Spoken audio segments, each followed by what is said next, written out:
Esiet sveicināti! Šī būs saruna ar Zani Kalnozolu par pārmaiņām, par izaugsmi, kuras viņa ir iegūsi sev izzinot caur iepriekšējo dzīvi prizmu, caur reinkarnāciju, dvēseles iepazīšanu un palīdzot to darīt citiem cilvēkiem, iepazīt pašiem sevi caur iepriekšējām dzīvēm. Un šo sarunu vadīšu es, Inga Ružīcka, reinkarnacioloģe. Esmu reinkarnācijas tēmā jau vairāk kā 10 gadus, un kopš 2018. gada vadu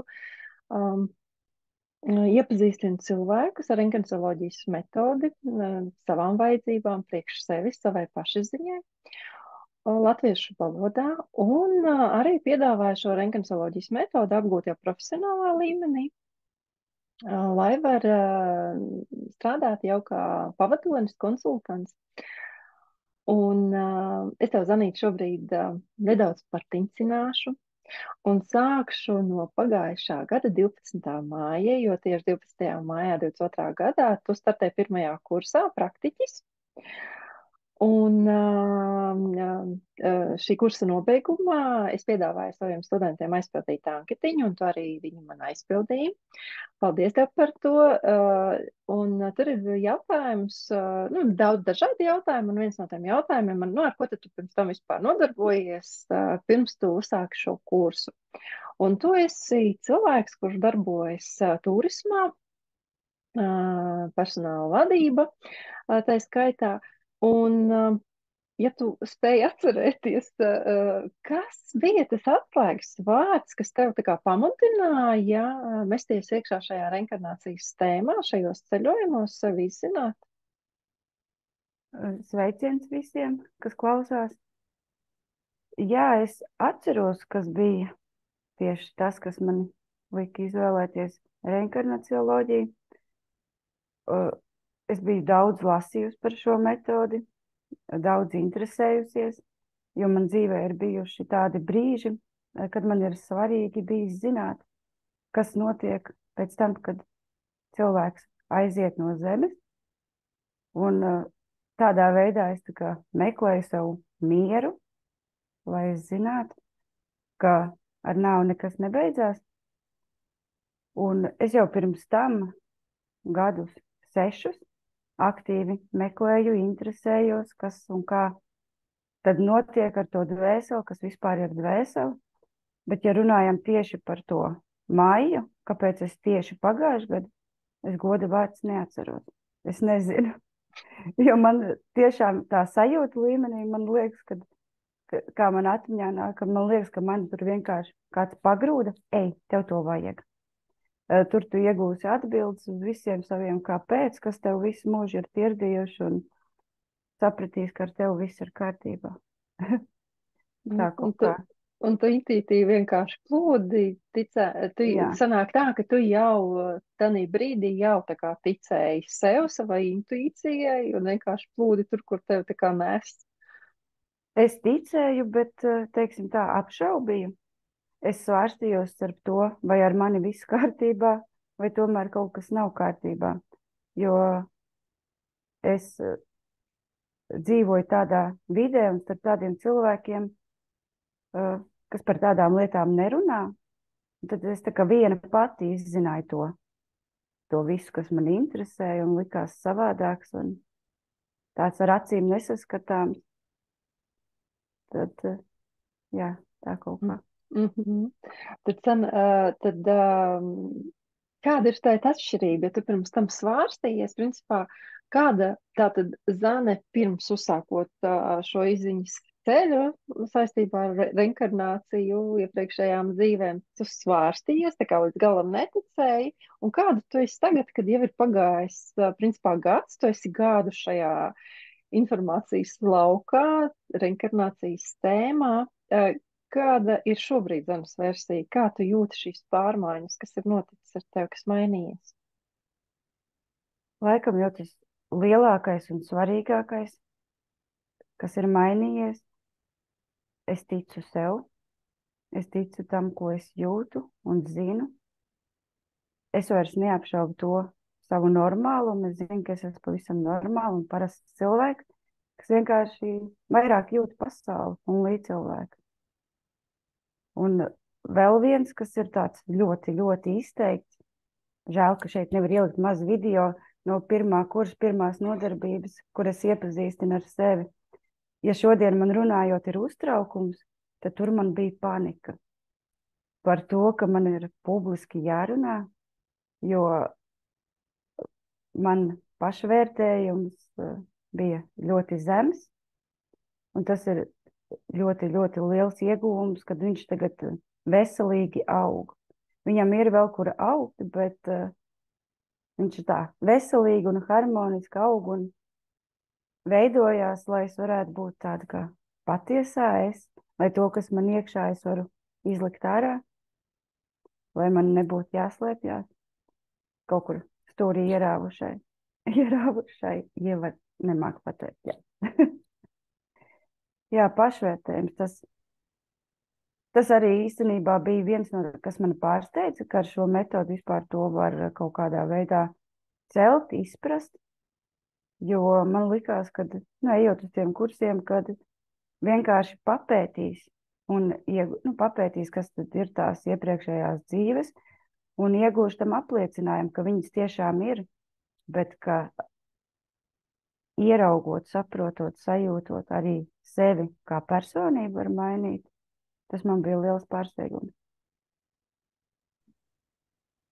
Tu arī tajā anketiņā rakstīji, ka tā kā bija tev sajūta pirms tam, ka tu esi tā kā neliederīgi iznieko savu dzīvi. Un tad šobrīd tev klausoties, ir tā sapratne par to, ka šobrīd tad tu esi sapratusi. Jo tu jau arī minēji, ka tu esi normāli, ar tevi viss ir kārtībā, tu virzies tādā virzienā, kur tev jāvirzās, un ka nav vairs šī bezjēdzīgās tā kā dzīves, savas eksistēšanas, šī sajūta. Jā, Kaut kas tam līdzīgs. tā sajūta ir projām, jo līdz tam, tu cilvēks ej pa dzīvi un saprot, ka lai arī kur tu ej un kur tu nonāc, lai arī ko darīt, nejūt gandarījumu, nejūties savā vietā, un tad, un apkārtējā sabiedrība, kad tu kaut ko mācīsies, kad tu par kaut ko kļūsi, bet man tā iekšējā sajūta, bet es jau esmu, ko jūs gribat no manis? Un tas iedzen tādā, kas es tāda esmu, ja tur nav 3 augstākās izglītības un nestrādāju kaut kur augstā amatā. Bet mācoties, es sapratu to, ka priekš manis tas bija vispareizākais ceļš, ka man tieši tā vajadzēja, kad es meklēju un taustos, kamēr saprotu, kad ir jāsaņem drosmi un jāiet uz savus ceļus, nevis jāmētājās un jāpavelkās tā kā līdzi citu uzskatiem, tam sabiedrības spiedienam, kad, apmēram, garīgums un ezotērija, kas tad tā pa izglītību, kas tad tā pa dzīvi, ko tad tu ar to izdarīsi, kam tas vajadzīgs, ļoti daudziem vajadzīgs. Vai tu jau, kad startēji 2. kursā, tātad pēc jaunās programmas, tas ir 2. moduls un 3. Vai tu uzreiz tā kā zināji, ka tu būsi cilvēks, kurš tā kā pabeigs šo kursu un certificēsies un būsi kā konsultants pavadonis, vai bija kaut kāds savādāks sajūta? Tas laika gaitā tā kā mainījās šīs sajūtas. Es neticēju tam, ka es pabeigšu, un ka es pēc tam ar to arī palīdzēšu cilvēkiem, bet tas ir saistīts ar to manu pašvērtējumu, kurš vēl joprojām aug. Bet es zināju, ka es to darīšu, ja es jau praktiķu kursā vienā no pēdējām nodarbībām paskatījos, ieraudzīju, sajūtu, ka tas ir mans tas īstais ceļš, un kad ja es viņu neiešu, tad es vēl nezinu, kā es paustīm dabūšu, lai es saprastu, ka man ir jāiet. Bet es zināju, bet neticēju. Kas tev iepatikās darbā ar klientiem, jo šī kursa apmācības procesā ir uzdevums tā kā noteikti prasība, savādāk variants tā kā nav, ka jums savā starpā kursu biedriem ir jāstrādā, lai šo metodu apgūtu, un, nu, ja tu gribi ar sevi strādāt un ar sevi tikt galā un saņemt atbildes, tev jādodas ceļojumos, un arī citi jāved ceļojumā, un pēc tam pēc laika var tā kā arī strādāt ar cilvēkiem ārpus apmācības kursa. Un tā kā tu esi veiksmīgi certificējusi šo apmācības kursu, tu esi certificēts rentgenoloģijas konsultants, un tu esi viens no studentiem, kurš man tā kā ciečivināja ausīs, ka tu esi viens no, kurš visvairāk tā kā ir novadījis apmācības laikā konsultācijas. Tu vari tā kā apmēram pateikt, cik tās konsultācijas tev ir bijušas? Tādi, ieskaitot arī ar kursa biedriem. Jā, viss. Gan pirmais kurs, otrais kurs un ārpus kurs. Man tagad būs grūti saskaitīt, bet noteikti, ka ir. Man liekas, ka ir jau vairāk par 50, jo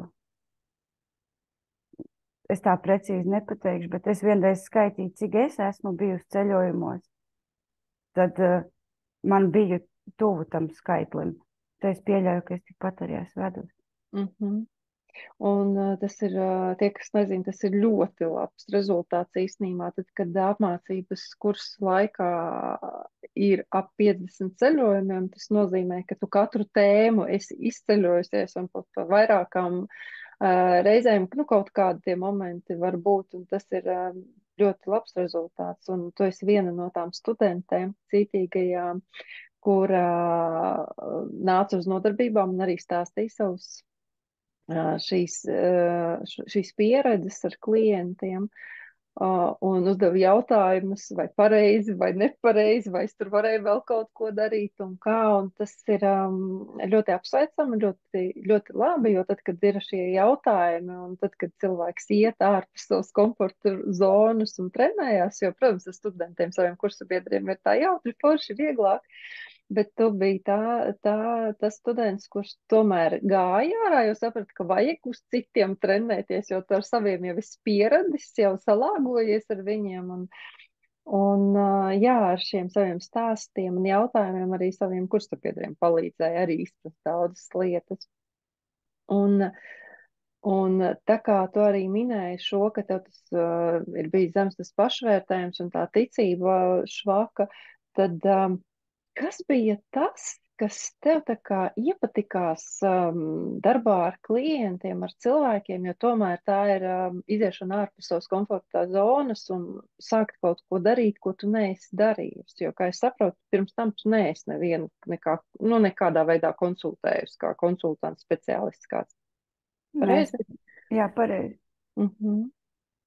Jā, un kas ir tas, kas iepatikās, kas tev likas saņemties un tā kā, nē, es to darīšu? Rezultāts. Vispirms jau savs rezultāts, ko es ar šo metodu esmu sev palīdzējusi un sakārtojusi. Un tad man liekas tā, būtu negodīgi kaut ko tādu prast un neiedot kādam, kam acīm redzam arī vajag. Un tad otrais ir tas gandarījums, ka cilvēks tāpat kā es sākotnēji. Viņš atnāk ar uztraukumu, jo tas ir kaut kas svešs, jauns, nezināms. Citam pat tik nezināms, kad viņš vispār dzīvo savu dzīvi un par ezotēriku un garīgām lietām neinteresējās, bet kā vispār pirmā iepazīšanās ar kaut kādu, kas ir garīgs vai ezotērisks, tas cilvēks ir satraucies.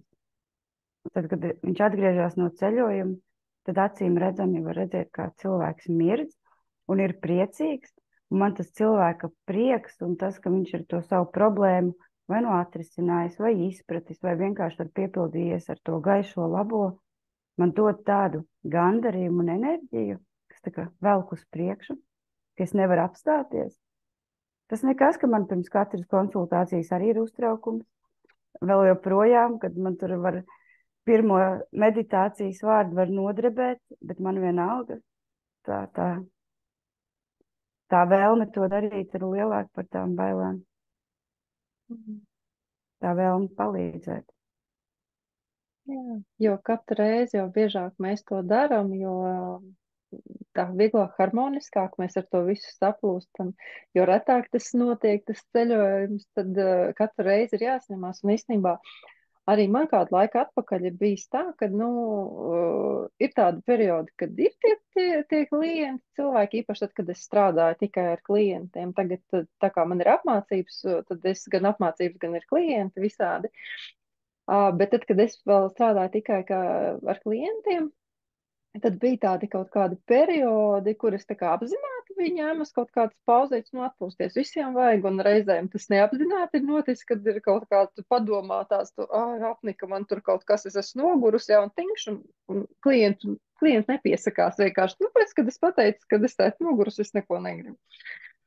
Un tad, kad atkal iestartējās tas process, kad tie cilvēki sāk rakstīties, tad ir tā, ka tu, lai cik gadu pieredze, tur ir bijis tā, ka vairāk gadu pieredze ir pagājis, bet tad, kad tev ir bijis nedēļa vai divas brīvs no darba, no klientiem, tad atnāk klients un tu atkal, un tā kā pirmo reizi, 1. septembris no sērijas, atkal viss no sākuma. Un tas ir tāds ļoti cilvēcisks process, ka mums vienkārši ir jāsaņemās. Un, protams, ka sākumā ir viss satraucošāk, bet pēc tam arī tāpatās, ja mēs paņemam tādu kā pauzīt, arī tāda ir tāds neliels satraukums. Viņš ir gan savādāks, bet viņi ir normāli, jo, ja mēs vispār neuztrauktos, tad jau mēs varētu arī nodarīt sev pāri sev un citiem cilvēkiem. Tāpēc ir ļoti labi, ka mums viņš ir un ka mēs ar to strādājam un pārkāpjam tam pāri, tā kā ejam savā attīstības virzienā vislabākajā variantā. Jo tikai kāpjot pāri, saņemoties un darot, notiek tas, kam ir jānotiek. Vai tev, Zanīt, ir kāda tāda tēma, kura tev ir tāda vismīļākā, ar kuru tu tā ar prieku, ar iedvesmu nesies iekšā, saka, o, jē, šito es gribēju, vai ir tā, ka, skaidrs, ka mums kā speciālistiem visas tēmas ir tēmas, ar visām mēs strādājam, bet reizēm ir tādi, kuri, man pat ir bijusi tāda situācija, ka man viens no jaunajiem konsultantiem vēl pirms certifikācijas. Viņa saka, Inga, man noteikti ar tām bailēm un traumām jāstrādā. Es negribu, es nevaru. Viņai tur tādas sajūtas ir, ka viņa pilnīgi asariņa tādā nodarbībā noritēja, kā viņa pilnīgi satrauksies, vai man obligāti tas ir jādara. Es saku, nē, mīļā, ja tu negribi, pasaki, ka tu šobrīd ar to negribi strādāt, un izsaki, ar ko tu gribi strādāt. Principā nevis, ko tu negribi pasaki, bet pasaki, ko tu gribi, un tad viņi attiecīgi pie tevis arī pievilksies, un ar tiem tu arī varēsi strādāt. Un viņa tāda, es jau domāju, ka kaut kas, es saku, vienkārši, ja tev ir kāds, ar kur tu negribi strādāt, tu viņu var tā kā novirzīt pie kāda savu kolēģi, kur tu zini, ka viņš ar prieku, pieņemsim, ar traumām un slimībām un kaut ko tam līdzīgu strādā. Jo man pašai arī bija tā, ka tad, kad es sāku konsultācijas, man patika ekskursijas, man patika vienkārši ekskursijā aizvest vai ar sargeņģeļiem, eņģeļiem, ar to vadības bloku sapazīstināt, vai ievest dzimtas laukā, arī kā iepazīstinošais. It kā var arī problēmas, protams, risināt, bet pa liela daļa cilvēku pat nezin, kā var iepazīties ar savu dzimtas lauku, un tad es ar prieku to darīju. Protams, es arī strādāju ar visu pārējo, bet tas bija tāds interesanti priekš manis. Kā ir ar tevi? Es teikšu, ka man visas tēmas patīk vest, bet tādas tuvākās, kas man pašai ir, varbūt tāpēc, ka man ar viņām pašai arī ir nācies strādāt. Viena ir, kā tu teici, ekskursijās vest un tieši iepazīstināt ar savu to vadības bloku, ar eņģeļiem, pavadoņiem, bet ar tādu prizmu, lai cilvēks iepazīst sevi, kāds viņš ir patiesībā, lai no viņa tā kā nokrīt nost sabiedrības uzliktais, kāds viņš ir. Kaut kā tā, man bieži vien tie ceļojumi vienkārši tā iegrozās. Tas ir viens tāds, un otrs ir aizvainojums, jo es esmu novērojusi, cik lielu ļaunumu var cilvēkam, viņa dzīvei un arī apkārtējiem viņa, līdz cilvēkiem noderīgi, ja cilvēkam ir neatrisināts aizvainojums. Tas cilvēku, varētu teikt, sēd, sagrauj. Un reizēm tas aizvainojums ir slēpts. Un man nepatīk, ka cilvēkiem ir aizvainojums, bet man patīk viņus atrisināt. Jo man ir diezgan bieži bijuši cilvēki, ka nāk par vienu tēmu, bet izrādās, ka pie visa vainīgs kaut kāds aizvainojums. Kaut kur bērnībā, kaut kur pusauģu gados. Liekas tāds nieks, bet tas tā ir kaut kur dvēselē iesēdies, ka tas neļauj uzplaukt, neļauj būt tajā savā patiesajā tajā enerģijā, tajā jaudā, kas ir cilvēkam. Tā, ja divas, tad šīs divas. Jā, jā. Principā aizvainojums ir viens no galvenajiem, kas arī pēc tam visu turpmāk saudzē vispārējās tādu mīnus pieskaņu problēmas, kas rodas. Vari padalīties publiski ar kādu savu personīgo tādu pieredzi, kur pieredzot kādu, atceroties šo pieredzi iepriekšējā dzīvē, tu esi savilkusi līdzības paralēlas ar savu tagadējo un ir bijuši tādas spilgtas kaut kādas atziņas, izpratne. Tā, lai cilvēki apmēram var saprast, jo reizēm cilvēkiem ir tas jautājums, kā notiek, kā tu saprati, kas tur notika? Un tad, jā, kā tu saprati, ka, es tur biju tas, ar mani notika tas, un šeit man tas turpinājās, un tā. Tas arī vispār ir tāds spilgtākais ir, un vispār tāds, kas man visvairāk pārsteidza, bija pašā praktiķu kursā vispār. Ceļojums tas bija papildus ceļojums par aizvainojumu. Man šķita, ka man nav. Ka man ir tādas bijušas dzīves, ir jau kaut kādas situācijas, bet tādas, viss kārtībā, tas sen bijis un pagājis. Un gāju ceļojumā meklēt aizvainojumu bērnībā. Un man izpeldēja atmiņā tāda vispār spilgta aina no bērnības, kur es tieku aizvainota, bet es kā bērns vēl to neuztveru kā aizvainojumu. Bet pieaugot, atceroties to bērnības situāciju, manī aug aizvainojums. Katru reizi atceroties, kāpēc viņa tā darīja, kāpēc viņa man tā pateica, kā tā var vispār bērnam darīt. Tad viens jau, kas man palīdzēja, bija ieraudzīt to situāciju ar to pārdarītāju acīm, ka tas cilvēks jau neko sliktu man negribēja. Kad tas bija vienkārši teikums. Nekas slikts, tas nebija domāts. Tas jau palīdzēja, un tad arī aizejot uz iepriekšējo dzīvi, lai izprastu, kāpēc man tas bija jāpieredz, es sevi ieraudzīju kā vīrieti, kam ļoti sāp sirds, un viņš tajās sirds sāpēs dar pār savam bērnam. Dažādi viņu aizvainojot.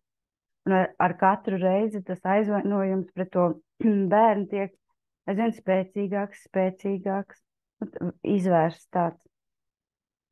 Un es tur tajā iepriekšējā dzīvē, kā tas bija pats sākums, un tas bija grupas ceļojums, es jau vēl tā nepratu, tur galīgi un tā. Es līdz galam tā arī, tajā reizē nesapratu, kāpēc. Labi, es tur tā darīju, bet nesapratu. Bet es sapratu, ko man tas bija, gan šis aizvainojums bērnībā, gan tas iepriekšējā dzīvē, kur tam vīrietis darīja tam puisītim pāri, bija manī izveidojis agresiju šajā dzīvē. Tādas pēkšņas dusmas, kad viss var būt mierīgi, un es pēkšņi aizsvilstos, ne no kā tāda, bet tāda, es teiktu, ļoti slikta agresija, tāda, kas iekšā pilnīgi grauž ārā, kā gribas tagad kādam kaut ko sliktu pateikt. Lūk, un pēc šī ceļojuma man notika brīnumi. Es to visu ieraudzīju, apskatījos, neteikšu, ka ceļojuma laikā es guvu sapratni, apmēram bija tā, un tāpēc bija šā, bet viņa bija tāda, ar prātu, viņa nebija dziļa man tajā reizē tā sapratne, kad, ka bija tā, un tad tur tas un tas. Un pagāja kāda nedēļas, 2, un es pēkšņi saprotu, ka, hei, bija tāda situācija, ka man vajadzēja agresīvai kļūt, un nav. Nu, es esmu mierīga, agresija ir pazudusi, un atceroties to bērnības notikumu, manī vairāk neauga aizvainojums. Man tā liekas parasta, ikdienišķa situācija, nekas īpašs. Vienkārši neitrāla situācija. Es nezinu, vai es saprotam pastāstīju.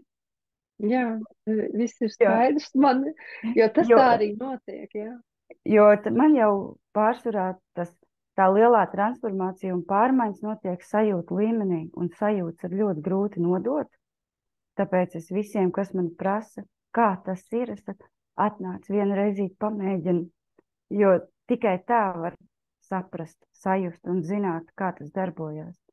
Jo tas tāpat, kā mēs lasām kaut ko grāmatās, ir forši, kāds cilvēks savu skatu punktu vai redzējumu ir uzrakstījis, pastāstījis, bet tā ir tikai informācija. Caur sevi izlaist, saredzēt, sajust, sadzirdēt, tas ir pavisam kaut kas cits. Tas dziedina kaut kādā veidā. Tavs stāsts man attāvs atmiņā viens stāsts no vienas citas studentes, kura arī pirmajā kursā praktiķī, vēl tad, kad es klātienē pati vadīju nodarbības, nu, es visiem vienmēr prasu, kāpēc jūs ieradāties, kāpēc jūs izlēmāt doties šajā izzinošā ceļojumā, apmācības kursā un tā, un viena no tām studentiem saka, viņa saka, tu zini, Inga, es vienreiz biju vienā meditācijā, kuru tu vadīji, ieraudzīju tur kaut kādu dzīvi, man tur atnāca, ka tur ir kaut kāda man tā kā vīramātes dvēsē, bet, nu, viņa saka, es tur tā baigi neuztvēru. Nu, labi, ir, ko viņi vispār atnāca, jo viņi ir tā kā pati pēdējā, ar kur viņi ir gatavi strādāt, jo viss cits ir svarīgāks nekā tā vīramāte. Un viņi saka, nu jā, nu viņi teica, man tur atnāk, es tur tā kā tu saki, es tā kā īsti neko baigi nesapratu, nu it kā sapratu, it kā nē, nu, viņi saka, un tagad pienāk, tas ir jau bijušas vairākas tikšanās, un parasti es uzvelkos, es jau zinu, Dievs, tūlītās brīnišķīgā vīramāte ar māksliniecisko kautisko piesitienu sāks izpausties, un es sākšu uzvilkties. Viņi jau gatavojās cīņai kaut kādai parasti. Un viņa saka, tu zini, es vienā brīdī piefiksēju, es jau pāris reizes tur esmu bijusi, un vispār palaidu garām to momentu, kad vajadzēja man tas smoties, uzvilkties un kareivīgi noskaņoties. Viņa saka, vienkārši nebija tā momenta.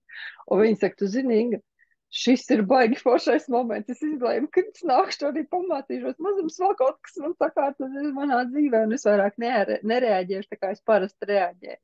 Tas ir šis ir tas mistiskais piesitiens, ka tas vienkārši kaut kā tā hopiņā un pamainās.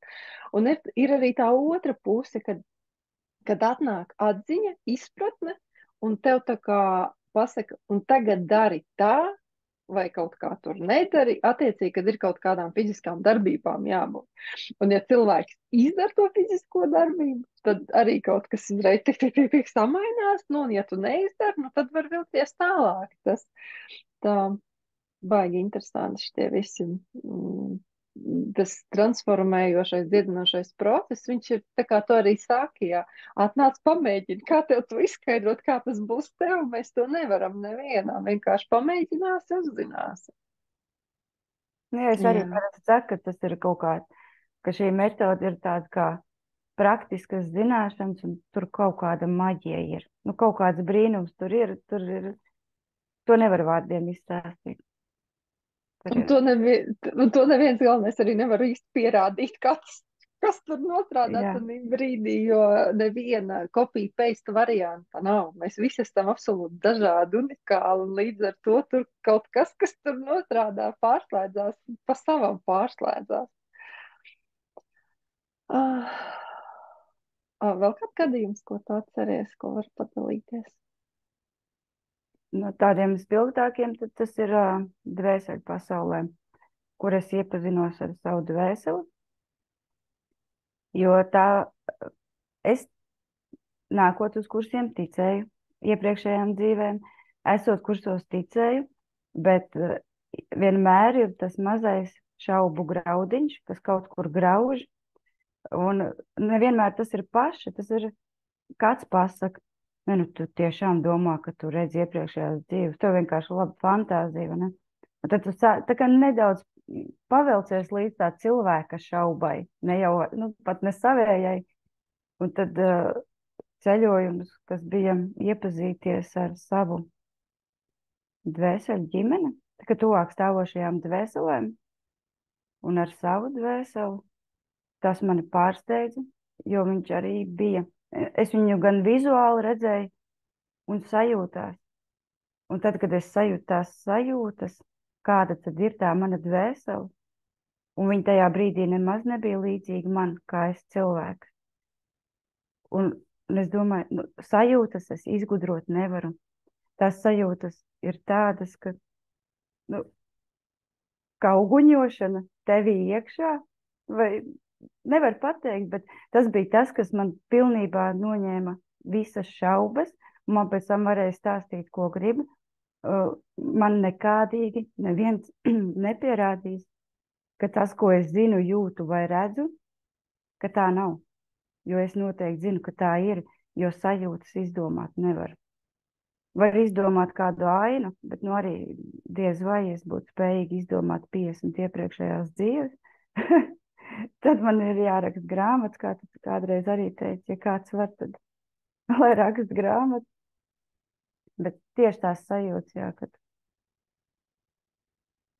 Jā, ir, jo tās sajūtas ir tās, kuras ir grūti izdomāt, ja tev nav tāda faila šajā dzīvē. ja, piemēram, man dvēsele pašpārliecināta, tāda ar paceltu galvu, nu, ja vizuāli stāstīt, tāda, nu, pilnīgi enerģijas tāds, es zinu, ko man vajag, kur es eju, ko es gribu, bet es tāpat laikā neko nezinu, neko nesaprotu, uz kuru pusi man iet, un pasarg Dievs, nelieciet man runāt. Un tas neiet kopā, un tajā brīdī es sapratu, ka es varu būt tāda. Un tas jau nenozīmē slikti, tur iedomīgi vai kaut kā tur, un noteikti ne pārāka, bet vienkārši, kad es to savu potenciālu varu arī ieviest fiziskajā dzīvē, kad es varu viņu neturēt pati sevi rāmī, ka es varu būt. Tad. Ka tev ir enerģijas spēks, kurš guļ tevī vienkārši pagaidām. Un, kā jau tu arī minēji, jau sākumā, ja, kad uzrīkstēties, ieteikt publiski padalīties par to, kā tev iet un ko tu dari, ka tas jau ir tev salīdzinājumā ar to, kā bija pirms gada un kā ir tagad, ir satraukums, bet nav tā panika, kas bija. Kāds ir vēl tavs sasniegums, kur tu vari teikt, Zane, tu esi malacis? Es laikam atkārtošos, bet es teikšu tas, ka es noticēju sev, tam, ka es varu, ka man sanāks, un ka es iemācījos paļauties gan uz sevi, gan uz dzīvi, ļauties tādam kā plūdumam. To es arī ar reinkarnacioloģijas metodi sevī panācu, jo pirms tam, kas bija lasīts, nu, ko nozīmē vārdi, ļaujies plūdumam vai plūsti līdzi, nu, kā to izdarīt? Nu, tad arī šeit man neviens nav pateicis pareizi recepti, bet es jūtu, ka manī ir ielikts virziens, ka kaut kur ir nolikts magnētiņš, un es kā otrs magnētiņš vienkārši plūstu tajā virzienā. Un arī šī metode ir cilvēki, kas saka, ka viņiem vispār nav intuīcija, palīdz atvērt intuīciju. Manā gadījumā tas man palīdzināja tā kā nostiprināt palīdzēja, vēl vairāk atvērt, kad atliek sev pajautāt, un tu jau zini visas atbildes. Tāpat arī, jo vairāk mācās un ceļo un saprot, tad arī saprot to, ka nevienmēr ir jāskrien ceļojumā, ka reizēm pietiek apsēsties, ieklausīties sevī un saprast, kas tad ir tas, ko es izdarīju ne tā, vai arī, ko man vajadzēja darīt savādāk, vai, nu, kāpēc ir tā, kā ir. Un tā atbilde atnāk. Viņa var arī atnākt vienkārši kā galvā atbild vai sajūtās. Un tas ir ļoti vērtīgi. Tas atvieglo dzīvi, tas atvieglo būt un būt tādam brīvam, nesasaistītam. Noņem stresu, spriedzi un vēl tā. Visu kaut ko. Es nezinu. Jā, šī intuīcijas lieta ir tāda, it kā šajā apmācības kursā, es nesaku, jūs tā attīstīsiet savu intuīciju un tralalā visu, kas tur, ir daudz tādi kursi un ir ok, viss kārtībā, bet šis kurs tā kā ir vairāk par to atceries, kas tu esi, sajūta, kas tu esi, un tad ir tā, ka principā esot šajā apmācības procesā, sevis izzināšanas procesā, tā intuīcija pat par sevi jau attīstās, jo savādāk tu nemaz nevari sevi iepazīt, ja tu neiekustini šo savus visus uztveres kanālus, un tā intuīcija, viņa vienkārši jau ieslēdzās, tā čiks, un viņa vairs nevar tā kā atslēgt, jo mēs jau visi nākam uz šo dzīvi ar visiem saviem uztveres kanāliem, un principā mums jau viņai jāstrādā jau kopš dzimšanas, un viņi jau arī strādā, vienkārši kaut kādos brīžos ir ģimenes, un ir arī dvēselē plāns, ka vajag atslēgt to intuīciju, vai kaut ko sačakarēt, vajag nobrucināt tā, lai tu pēc tam viņu vari atkal no jauna iestartēt un saprast, izjust, kas tas tāds ir vispār. Jo mums jau dažādas tās mācības stundas ir, un jā, šis kurs ir viens no, kur to var tā kā nostiprināt tavā gadījumā, un izmantot jau par labu gan sev, gan arī citiem cilvēkiem, jo to, ko tu dari šobrīd, tas ir tas, ka tu gan priekš sevis to stiprini, noturi to savu lauku un iekšējo kodolu, gan arī palīdz arī citiem cilvēkiem to izdarīt un sajust sevi. Vari saviem vārdiem pastāstīt, aprakstīt, kā tu sajūti šo atšķirību starp abiem tā kā līmeņiem, pirmais kurs, otrais kurs, vai jaunajā formātā tas ir pirmais moduls un otrais, trešais modulis jau, kur ir tā kā sākumā tu priekš sevis to dari, vairāk sevi izzināt, un otrais jau, kas ir izzini savas bēdiņas sāpītes un iemācies strādāt ar citiem cilvēkiem. Kā tu to atšķirību sajūti savā pieredzē? Atšķirība. Man tā divos vārdos man gribētos teikt, ka tas ir tā, ka praktiķu kursā iepazīst metodi un konsultantu kursā saprot metodi. Tas nenozīmē, ka nav vēl kur tālāk saprast ir, bet tas praktiķu kurs, viņš ir maigs priekš cilvēku, viņš ir gaišs un pūkains. Konsultantu kurs iekustina jau tos akmeņus, ko negribas kustināt. Un dod tādu dziļāku izpratni, kāpēc vispār kaut kas līdz tādam ir novedis, kāpēc kaut kas notiek. Jo es pirms ierakstu, ka domāju, kā būtu, ja es būtu izgājis tikai praktiķu kursu. Un viss. Es domāju, ka es būtu atkritusi atpakaļ, tur, kur es biju, ja es nebūtu turpinājusi sevi izzināt un pētīt, kad tas rezultāts nebūtu ilgstošs un paliekošs. Jo es atkal būtu apaugusi ar visu kaut ko un nezinātu, kā to no sevis dabūt nost. Varbūt tas. Jā. Ir ļoti labi, ka tu pieminēji šo vārdu atkritiens, jo tā tas arī ir, Zanīte, jo es esmu novērojis starp saviem studentiem tie, kuri iet tālāk izzina, un tie, kuri tā kā, man pietiek ar pirmo līmeni, es jau tā kā kaut lielam sapratu visu kaut ko, bet tiem, kuriem ir kaut kādi kreņķīši un sāpītes, pa lielam jau viss ir kārtībā, bet tomēr, ja viņam ir tā sāpīte, viņš ar viņu nav ticis galā jau pirmajā tajā kursā ar viņām nestrādā. Reizēm tā kā garām ejot ar viņām kaut kā mistiski tiek galā, tas nozīmē, ka cilvēks ir gatavs ar viņu tikt galā, un viņi tā kā paķerās un izlīdzinās. Bet lielākoties, tas paliek uz nākamo kursu, un ja cilvēks neaiziet, tad ir tā, ka ir tie stāsti un ir novērojumi, nu, īpaši, ja es viņus kaut kā esmu redzējusi, dzirdējusi, vai man arī instruktori padalās tur, nu, kaut kādiem tiem stāstiem, novērojumiem arī, jo viņiem ir ciešāka saikne. Un tad ir tas stāsts, kad, ja viņam bija tāds jautājums. Tad viņš saprata, un tagad viņš atkal vairs neko nesaprot, kas notiekās, jā, vai atkal jūtās tāpat, kā viņš jutās, bija forši, kamēr mācījās, un tagad viņš atkal turpat ir, un viņš saka, Inga, kas notiek? Tas notiek to, ko tu šobrīd stāsti, ka cilvēks līdz galam, viņš tā kā darbojās, sevi izzina, grib, un tad vai nu nauda paliek žēl, vai viņam gribas vēl kaut ko, ko viņš pats nezina, ko viņam gribas, vai kāds gudrāks cilvēks no malas ir pateicis, ai, nu, ko tu te ņemies ar to visu, re, kur aizēj.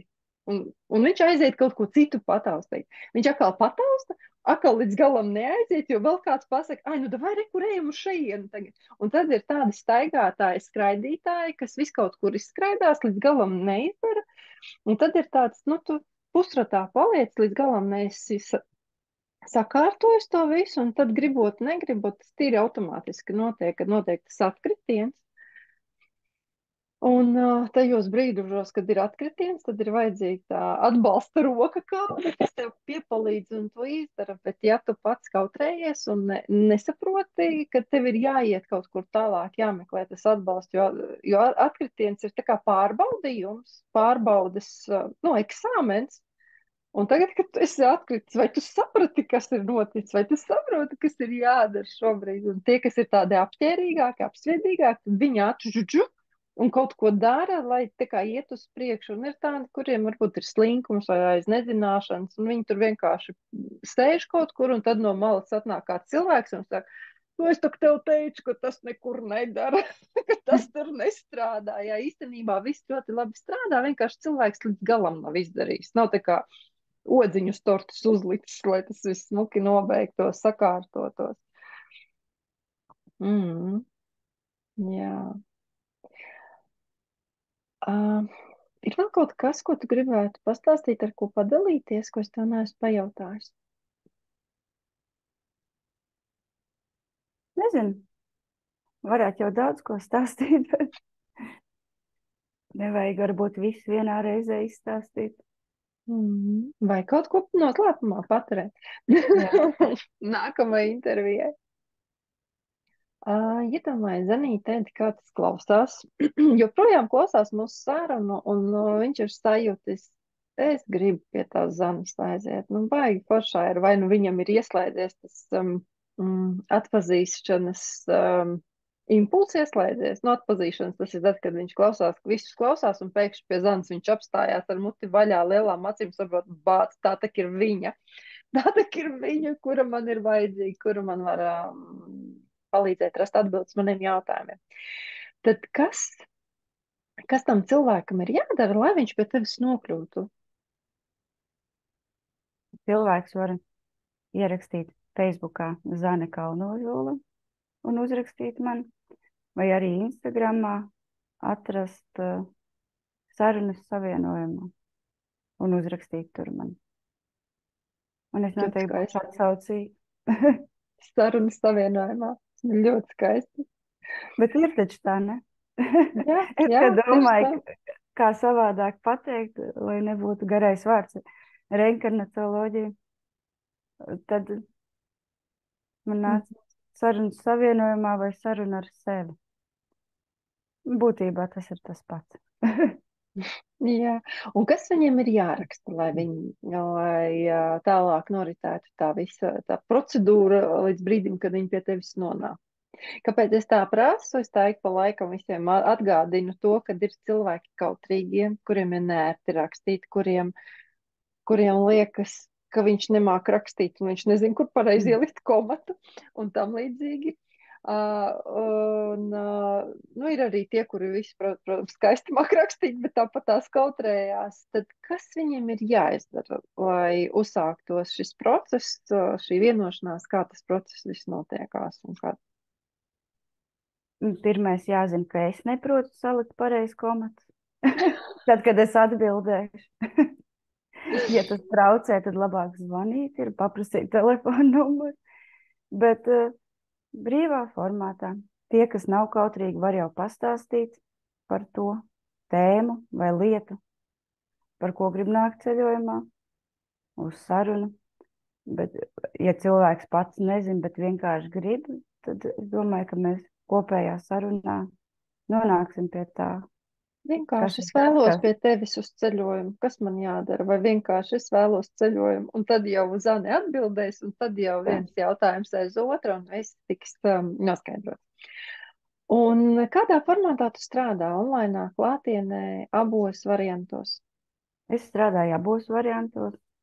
Klātienē pagaidām es esmu pieejams pilsētā Talsos un attālināt jebkur, protams. Un es par to attālināto konsultāciju gribētu pateikt, lai cilvēki nebaidās, jo tas nav ne labāk, ne sliktāk. Tas ir tieši tāpat, kā klātienē tiekoties. Un es gribu pieminēt, ka es nereiz neesmu klātienē ceļojot. Es ceļojumos esmu vesta tikai attālināt. Mēs jau ar kursbiedriem smējāmies, ka vajadzētu satikties un pamēģināt, kā tas ir klātienē. Bet es esmu vedusi gan tā, un parasti cilvēki, kas ir bijuši gan klātienē, gan attālināti, arī saka, ka nav atšķirības. Runā pats, kad esot savā vidē, ir ērtāk un brīvāk, jo tu esi savās mājās, savās šķībās, gultā, un nav jādomā, kā reizēm cilvēki saka, man nav jādomā par to, ka man iekurkstēsies vēders, vai tur zeķiem kaut kas noticis dienas gaitā, vai vēl kaut kas, kad klātienē tiekās. Jā. Bet Kvalitāte no tā noteikti nemainās. nemainās. Un cik valodās tu vari novadīt ceļojumu?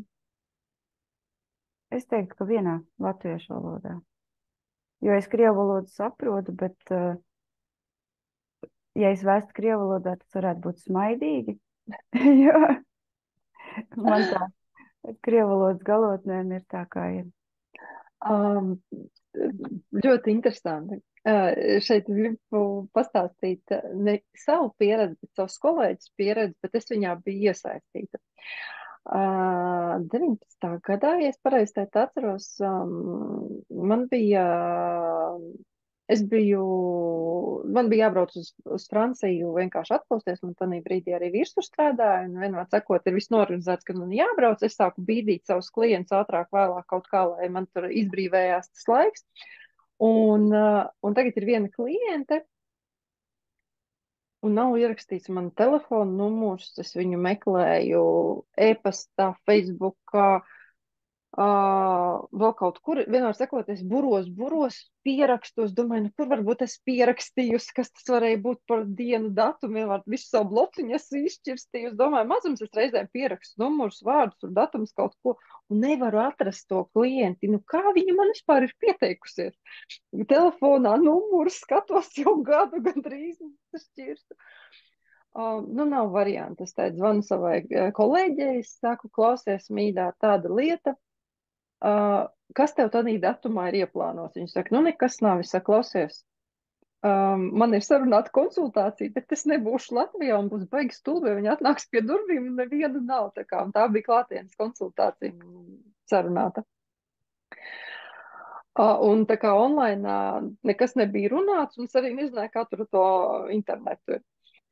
Un es saku, vari lūdzu atnākt un sagaidīt viņu, nu, un pateikt, ka ir tāda lieta, un tā mana kolēģi ir krievalodīgā. Viņa latviski, viņa saka, Inga, es latviski nevarēšu novadīt konsultāciju. Es saku, nu, nevarēs, nu, tad vienkārši saka, atvainojies manā vietā, un es viņai iedevu datumus, uz kuriem tur var pārlikt man tikšanos, ja, nu, pēkšņi viņai tieši mani vajag, es saku, bet vispār, ja viņi ir gatavi, ved viņu ceļojumā tu.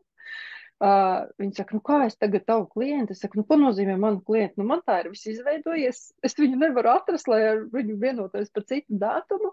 Es saku, ja viņi ir ar mieru, vienkārši strādā viss, lai jums veiksmīgs ceļojums. Viņa saka, nu labi. Un tagad es atgriežos, un viņa saka, Inga, tu nevari iedomāties, tas bija viss fantastiskākais ceļojums manā mūžā šajā prakses laikā, kad es strādāju ar iepriekšējām dzīvēm. Viņa saka, tu iedomājies, kā mēs strādājām. Viņa runāja latviski, es viņai krieviski. Un viņa saka, mēs perfekti, ideāli viens otru sapratām, jo viņas tā kā abas saprot, bet nevar neviena ne otru perfekti runāt otrā valodā. Un viņa saka, vienkārši ģeniāls ceļojums. Kāpēc es to visu stāstu? Es stāstu iedvesmai gan tev, gan arī pārējiem cilvēkiem, kas klausās, ja gadījumā ir kaut kādi tur tie satraukums, ja mani nesapratīs, vai man tur sanāks, īpaši tie, kas Latvijā dzīvo, gan krievulodīgie, gan paši latvieši. Ja jūs jūtat impulsu, Zane, viņa ir gadu izceļojusies, sevi iepazinusi. Viņa stājas priekšā savām bailēm un visam pārējām. Tāpēc, ja Zanīt, tev piesakās kāds krievvalodīgais, kurš saprot latviski, bet viņam ir kauns bailes runāt, bet viņš ļoti labi saprot, un tu saproti, ko viņš saka, vienkārši pieņem to izaicinājumu, vienkārši strādājiet, jo tad, kad mēs satiekamies viens ar otru, ja arī mēs līdz galam kaut ko nesaprotam, tas ir kaut kāds message, tas ir kaut kāds konekts, tāda miedarbība, kura mūs tā kā spodrina, no tiem kristāliņiem mūs tas taisa, ja. Un tas ir baigi forši, un klausoties to, ko man kolēģi stāstīs, domāju, bāc, tā ir fantastiska sajūta, ka tu sajūti, ka tur ir noticis tas konekts, un ka tu esi tādā kā nākamajā līmenī. Es nolicis eksāmenu, tu baidījies, tu izdarīji, un tev ir izdevies viņš. Un jā, lai tas viss notiek vislabākajā variantā, lai kādā tas valodā tur būtu. Paldies tev, Zanīt, ka tu atnāci uz šo sarunu, ka tu nenobijies, bet gāji, ej savā virzienā, tu ļaujies šai savas veselas attīstībai, kā tu jau arī minēji, kad tu viņu sajūti, ka viņa ir, viņa iet un dara, un ka tu šo noķēri šo failu, pati savējo failu noķēri un ļāva viņam integrēties un ļauties un arī šeit pildīt šos savus dvēseles uzdevumus, kas tev ir ieplānoti šeit. Un novēlu, lai tev izdodās integrēt dzīvē, darbā ar klientiem šīs savas zināšanas šeit uz zemes iegūtās, un šīs savas zināšanas, kuras tev nāk līdzi arī no iepriekšējām dzīvēm, šīs zināšanas un spējas, kuras tev ir, izmantot vislabākajā variantā. Tāpat arī uzņemt arī to informāciju, kura tev pa ceļam nāks, jebkurā gadījumā, tad, kad mēs plūstam un darām to, kas mums ir jādara, mums jau nāk vēl kaut kas pievelkās kaut kas, kas mums var palīdzēt, vēl labāk palīdzēt citiem cilvēkiem, tā kā tu esi viens no cilvēkiem, kuram ir jāpalīdz citiem cilvēkiem, tad, lai tas integrācijas process notiek vislabākajā variantā, kāds viņš var notikt ar tevi, un lai tas palīdz gan tev pašai, gan visiem taviem apkārtējiem cilvēkiem, mīļajiem un arī klientiem. Un lai pie tevis nāk vispateicīgākie klienti un klienti, kuriem ir vēlme ar sevi strādāt un sevi pilnveidot un attīstīt vislabākajā variantā, kā viņi to var. Līdz ar to tas kopdarbs var notikt vislabākajā variantā. Un, protams, arī tie, kas varbūt to neapzinās un nesaprot, kurā gadījumā mums jābūt tādiem impulsiem, kas nedaudz palīdz. Bet mēs jau varam izteikt nodomu, lai nāk pateicīgi un sevi griboši pilnveidot cilvēki. Un lai tevi redz un jūt visas tās dvēselītes, ko jau es minēju, kur jums jau ir vienošanās, ka jūs kaut kādā veidā miedarbosieties, lai viņas tev šobrīd ieraug, sajūt, sadzird, lai varbūt šobrīd pat kāds klausās, kuram varbūt tas tā. Bet viņš pārsūta, un viņam ir tieši tā, ka viņam ir lielas acis un smaids līdz ausīm. Viņš saprot, tā ir manējais cilvēks, kurš man var palīdzēt. Un mēs abas ar Zanītu noteikti priecāsimies, ja tie, kas šobrīd klausās, ka šī informācija būs jums kā tāds virzītājs, kā tāds impulss, izdarīt izvēles, pieņemt kaut kādus lēmumus saistībā par to, kā pilnveidot sevi, uzlabot savu esošo nevis kopiju, bet kā tas vārds bija pēkšņi aizmirstās, savu versiju uzlabot uz to, kādu viņi ir ieplānojuši šeit uz zemes būt. Un tātad ar jums kopā bija Zana Kalnozola un es Inga Ružicka. Un šī saruna bija ar rentgenoloģijas metodas pārzinēju, rentgenoloģijas konsultantu pavadoni Zana Kalnozola. Un tiekamies tad, kad mums būs jātiekās.